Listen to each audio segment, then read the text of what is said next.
Does Frank have something personally against Bol Bol? That's a good question. I guess we could start with, Sundo. I don't think it's quite that serious, but it comes across that way. In a game which he couldn't miss, he scored 13 points in 10 minutes.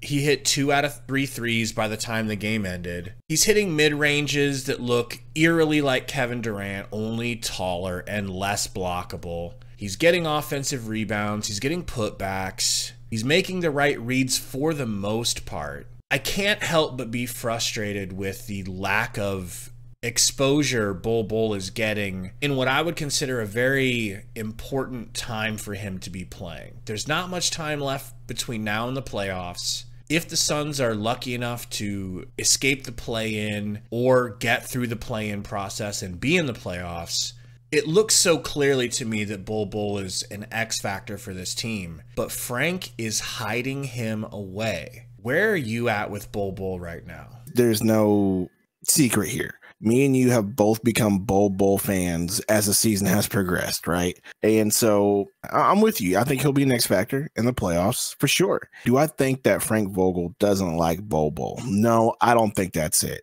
As I discussed in our live stream, I think that Frank Vogel is just set in his methods. I just think really that's the simplest answer. Not that he hates him. It's just that they have a set amount of minutes set for Bol Bol. And Frank says, okay, you're going to play this set amount of minutes, and then I'm going to take you out. And that becomes the issue, especially in the case of last night, where you had Bol Bol making seemingly all the right decisions, all the right reads, hitting every shot that he took nearly. I think he only missed one shot last game, and he was clearly a hot hand going into that fourth quarter. And what did he do? He took him out for Eric Gordon, Royce O'Neal, and Grayson Allen back in the game. And I remember in the live stream saying, hey, why is Bol Bol coming out? Why can't we just keep him in the game for a Royce O'Neal or Eric Gordon? And, you know, those guys, for lack of a better word, and I hate to say it, let the team down. They didn't do their jobs. Eric Gordon was 0 points in 30 minutes. Royce O'Neal only hit 1 3 the entire game, and I think he shot 6. Grayson Allen started off cold. I think he ended up making 3 or 4 shots toward the end of the game, but he was clearly not himself. The only person besides Beal and Durant who was consistent was Bol Bol. Would have loved to see him stay on the court in that fourth quarter just to see what he had. But no, Frank, set in his ways, set in his methods, decided that he was going to finish with his starters. And you see the result.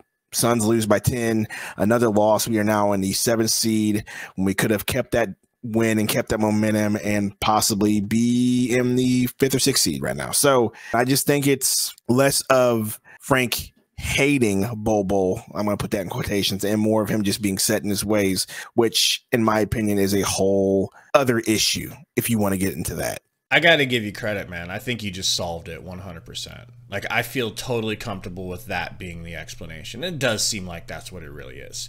It's just so frustrating because I feel like Bol Bol is getting screwed right now. And he's supposed to be a coach that understands big men, gets the best out of them, and maximizes what they do. It's like he's getting in his own way with Bol Bol and just not trusting him. Now, I want to remain open-minded that perhaps I'm seeing this with too rosy, too orange colored of glasses, or purple for that matter, and I'm not paying attention to the negatives. So I contacted Tori today. We split the bill on this website that gives you deep analytical insight on teams and players. And I wanted to know, am I misinterpreting what's happening on the court? Am I thinking that he's been helpful on defense, but I'm just wanting to believe that?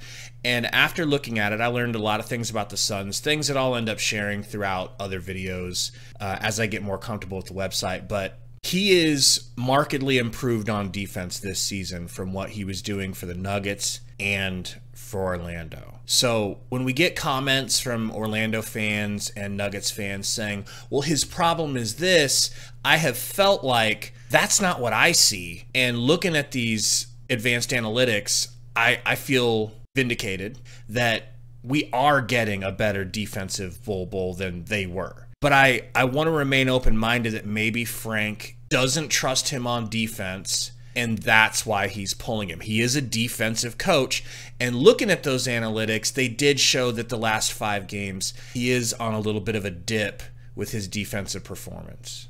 To your point, I think the role that they have him in is a role where he is going to have the most success, right? They're not going to put him on the wing. They're not going to put him on the perimeter to guard any guards and get blown by, because as you mentioned before, you put him up against a smaller guard, he's cooked. Now, he can make up the difference with his length. We've seen that. But in a one-on-one situation, it hasn't been the best situation for him. But putting him on the block and letting him guard block to corner, phenomenal. Absolutely phenomenal. And I think that's the role they're going to put him in. They're going to put him at 4-3. You're at the block to the corner, block to the corner. And that in itself has been his strength. I mean, it's just no secret that the dude's athletic freak and he's tall, 7'2", 7'3". You have a 7'2", 7'3" guy running out to you in the corner, he's going to alter some shots.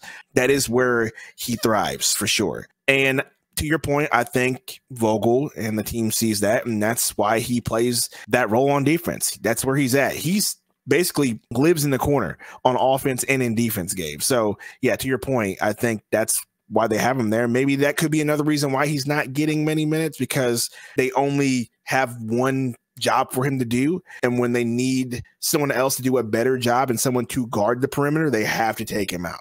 That's another thing I could see. Did you take Adderall before this video or something? I mean, that is honestly a great analysis. I feel threatened by you. That's funny. You're ridiculous.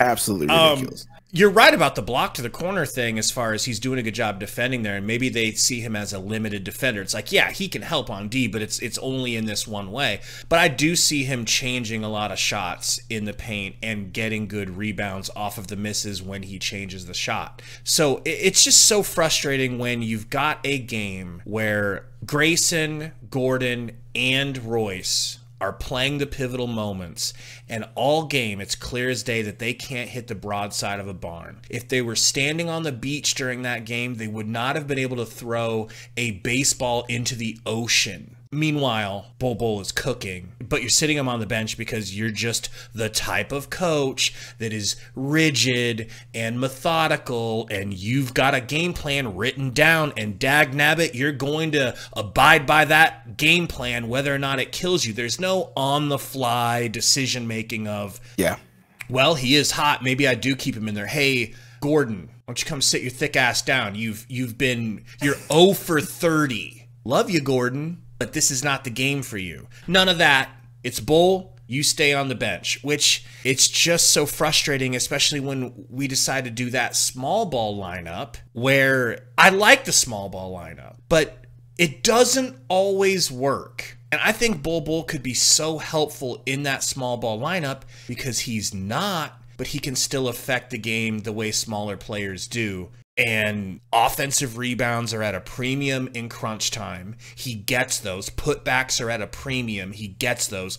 Block shots, premium, gets them. This is a scar on Frank Vogel's resume, in my opinion. To your point about the small ball lineup, I do think Bol Bol could have guarded Al Horford. Like, in my opinion, yeah, I think he absolutely could have. And you could have had KD guard Tatum or Jaylen Brown or anybody at the end, right? Like, I do think that could have happened. But Vogel didn't go that way. And that's the thing that frustrates me the most about this whole situation. And Vogel, there's just no imagination. There's no game flow decisions. It's all rigid. I'm going with my rotations. I'm going with my guys. This is what we're doing. This is the game plan. This is what we're sticking with. There doesn't seem to be any recognition of, hey, this guy's actually playing well. I'm going to keep him in because he's playing well today. And this is just the way we're going to go with the flow today. Like I said, there's no game flow coaching. And to me, that's where it gets frustrating because, yes, Vogel is a good coach. Yes, I'm going to say that to the people in the comments in our community. He is a good coach, okay? He knows what he's doing. He's been in the league for a while. He's experienced. He is a good coach. But he's also set in his ways and set with his methods, and that will come back to bite us sometimes like it did with the Boston Celtics. Or in another example, Gabe, whenever Frank Vogel decided that he was going to sub in Drew Eubanks with 6 minutes left. And I can't remember what game it was. It was either the OKC game or the Rockets game where he just fumbled the bag and put Drew Eubanks in with 6 minutes left on some weird rotation. I just don't like it when they have situations where they have to put certain players in because they feel like those are the assigned minutes for those players. They got to get them in. There is an art to game flow, and Frank Vogel and his crew doesn't seem to have it. And that's my biggest issue with Frank Vogel. Yes, he is a good coach, but I'll say this quote again. He's a coach where you win a title in spite of, not because of. Tell us what you guys think in the comments. Does Bol Bol deserve more minutes? Is Frank using him correctly? We'll see you guys for the next live stream. Till then, go Suns.